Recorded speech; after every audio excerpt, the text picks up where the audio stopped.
কি বলবেন? এটা তো আমাদের খুব সুবিধা, এটা খুব বাড়িতে না যে সবজি দিতে আছে। আমরাও তো বয়স্ক মানুষ, বাইরে যাইতে পারি না। এটা আমাদের লিগে খুব উপকার হইতেছে। প্রধানমন্ত্রীর এই যোজনাটা আমরা খুব মানতেছি, খুব ভালো। মুখ্যমন্ত্রীর ডিসিশনটা নিচ্ছে খুব ভালো, আমরা খুব ভালো আছি। বাড়ির সামনে এখন মানে জিনিসপত্র কি বাড়ির সামনেই পাচ্ছেন? হ্যাঁ হ্যাঁ। কি কি জিনিস পাচ্ছেন এখন পর্যন্ত? সব কিছু যা চাই তাই পাচ্ছি। মানে বাজারে যাচ্ছেন না, মানে এখান থেকে কিনতে? বাজারে আমার ছেলে যায় মাছ আনতে, এতটুকুই। বাকি সব বাড়ির সামনে থেকে কিনতে? এবার এসব থেকে আমি টুকটাক, এই আমার পুরানি তান, এর থেকে সবসময় কিনি।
মানে ভীষণভাবে সুবিধাগ্রস্ত আমরা, কেন কি আমরার পক্ষে তো যারা ধরনায় একলা থাকে বা বয়স্ক, আমরা তো সিনিয়র সিটিজেন, আমরার পক্ষে তো বাজার থেকে গিয়ে আনা একেবারেই অসম্ভব, সত্যি কথা বলতে, বিশেষ করে এই সময়টা। আর এগুলো থাকা তো আমরা মানে সুনাগরিক হিসেবে আমরা কর্তব্য, ঘরে থাকা বা নিজেরে আইসোলেট করে রাখা, এতে তো ছড়াইতো না। আমরা ত্রিপুরারে যদি বাঁচাইতে পারি আমরা লেগেই তো ভালো, ভবিষ্যৎ প্রজন্মের লেগে ভালো। এই বিষয়টা কীভাবে দেখতেছেন আপনি? এই বিষয়টা সারা পৃথিবীর মানুষ যেরকম দেখতেছে, আমরাও তো এরকমই আতঙ্কগ্রস্ত। এই উদ্যোগটা কি বলবেন, যে উদ্যোগটা রাজ্যের মুখ্যমন্ত্রী নিয়েছে? এই উদ্যোগটা নিচ্ছে খুব ভালো উদ্যোগ, এবং আমরা সবাই এটা পালন করবো, বাস এইটুকুনি। আর এটা চালু থাকুক, যতদিন পর্যন্ত প্রধানমন্ত্রী করতেছেন ততদিন পর্যন্ত চালু থাকুক। বাস এটাই আর কি। আর এই যে আমরা বাড়ির সামনে সবজি টবজি আমরা পাইতেছি, এটা তো আমরা লিগে একটা ভীষণ বড় সুবিধা। কেন কি সবার বাড়িতে তো না না, আমরা তো যারা সিনিয়র সিটিজেন তারা লেগে তো একটুখানি চিন্তা করতেই হইব মুখ্যমন্ত্রী। বলবেন যে আপনাদের বাড়িতে থেকে শাকসবজি পাবেন, তার জন্য কোনো রকম অসুবিধা এবং আলু পেঁয়াজের যোগান পর্যাপ্ত পরিমাণে আছে। আমাদের রাজ্যে খাদ্যের মজুদ ভাণ্ডারও আমাদের প্রিয়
এটা তো খুবই ভালো। এটা সবাই যেহেতু এটা পরিচালনা করে ঠিকভাবে এই মুখ্যমন্ত্রীর আদেশ পালন করে, সেটাই আমরা চাই।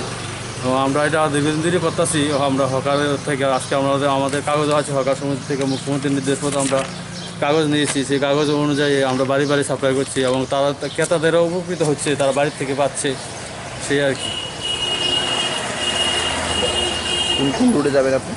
ওই তো এখান থেকে এমপি থেকে শুরু করে আসানসোল অবধি যাবো, কলেজ স্লিপ হয়ে মোটামুটি এর মধ্যে শেষ হয়ে যাবে। আর সবাই এখন কিনছে, বাড়ির মধ্যে থেকে সবাই নীরবতা পালন করছে, হকারদের থেকে সবাই কিনছে। উদ্যোগটা হয়েছে আমরা মহারাজগঞ্জ বাজার সবজি ব্যবসায়ী সমিতি, আমাদের ত্রিপুরা রাজ্যের মাননীয় মুখ্যমন্ত্রী বিপ্লব দেব মহোদয় আমাদেরকে বলেছেন যে আমরা ওই রিক্সা বা সাইকেলের মাধ্যমে বিভিন্ন এলাকায় আমরা এই যে আমাদের সবজি, আলু, পেঁয়াজ এবং অন্যান্য শাকসবজি আছে সেগুলিকে জনসাধারণের কাছে বিলিয়ে দেওয়ার। এটার একমাত্র মুখ্য উদ্দেশ্য হইল যে বাজারে যাতে কোনো রকম ভিড় না হয়, মানুষ যেন সচেতন থাকে, বাড়িতে থাকে। যে আহ্বান আমাদের প্রিয় প্রধানমন্ত্রী রেখেছেন যে আমরা 21 দিন লকডাউনের আওতায় আছি এবং এখানে কারফিউ জারি আছে। তো আমরা জানি যে এই সংক্রমণ থেকে আমাদেরকে বাঁচতে গেলে আমাদের দূরত্ব বজায় রাখতে হবে এবং নিরবিচ্ছিন্নভাবে জনবিচ্ছিন্নভাবে আমাদের বাড়িতে থাকতে হবে। সেই উদ্দেশ্যে আমাদের রাজ্যের মুখ্যমন্ত্রীর বার্তাকে আমরা মান্যতা দিয়ে আমরা প্রত্যেক এলাকাতে আমরা 16টা থেকে 17টা সাইকেল আমরা বের করেছি, আপনারা দেখেছেন। এবং এগুলির মধ্যে শাক সবজি, আলু, পেঁয়াজ এবং বিভিন্ন ধরনের সবজি এখানে নিয়ে ঘুরে ঘুরে সমস্ত এলাকায় 9 নম্বর বনমালীপুর কেন্দ্রে এবং 8 নম্বর এবং নদীর পার প্রতাপগড়, আপনার বর্দোয়ালি, এইগুলির সাইডে ওরা ঘুরে ঘুরে বিক্রি করবে যাতে জনসাধারণের সুবিধা হয়। এবং কালকে আমরা আরও আশা রাখি যে আজকে এই 17টা সাইকেল আমরা বের করেছি, আগামী দিন ঠেলার মাধ্যমেও আমরা এরকম শাকসবজি জনসাধারণের কাছে বিলিয়ে দিতে আমরা প্রস্তুত এবং আগামী দিন এটা আমরা করব। তবে উদ্দেশ্য একটাই যে এই বিশ্ব মহামারী করোনা ভাইরাসের আক্রান্ত থেকে সবাই সুরক্ষিত থাকার জন্যেই মূলত এই আহ্বান আমাদের রেখেছেন আমাদের প্রিয় প্রধানমন্ত্রী এবং আমাদের রাজ্যের প্রিয় মুখ্যমন্ত্রী। সেটাকে আমরা মাথায় রেখে আজকে এই উদ্যোগটা আমরা নিয়েছি মহারাজগঞ্জ বাজার সবজি ব্যবসায়ী সমিতির পক্ষ থেকে। ধন্যবাদ, থ্যাংক ইউ।